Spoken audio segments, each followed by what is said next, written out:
இயேசுவின் அன்பு. கிறிஸ்து இயேசுவின் நாமத்தினாலே உங்களுக்கு அன்பின் வாழ்த்துக்கள்.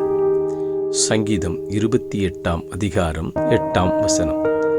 கர்த்தர் அவருடைய பலன், அவரே தாம் அபிஷேகம் பண்ணினவனுக்கு அரணான அடைக்கலமானவர். பிரியமானவர்களே, கர்த்தர் உங்களுக்கு அரணான அடைக்கலமாயிருக்கிறார்.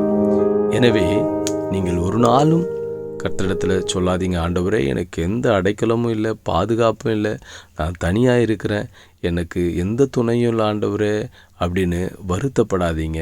ஏன்னா கர்த்தர் உங்களை அபிஷேகம் பண்ணி இருக்கிறபடினால அவரே உனக்கு அடைக்கலமாயிருந்து அவரே அரணாக இருப்பார். அவர் உனக்கு பாதுகாப்பு அரணை அவரே அமைப்பார். தூதர்களை கொண்டு உனக்கு பாதுகாப்பு அரணாக இருந்து அவரே உனக்கு அடைக்கலமாயிருக்கிறார். கர்த்தரிடத்தில் நம்பி வந்திருக்கிறபடினால் அவர் உன் அடைக்கலத்தை கொடுத்து உன்னை உயர்த்தி ஆசீர்வதிக்கிறவராயிருக்கிறார். எனவே ஒரு நாளும் கலங்காதிருங்க. கர்த்தர் இந்த வருடம் முழுவதும் உங்களை பாதுகாத்து உங்களை உயர்த்த வல்லவராயிருக்கிறார். ஆமேன்.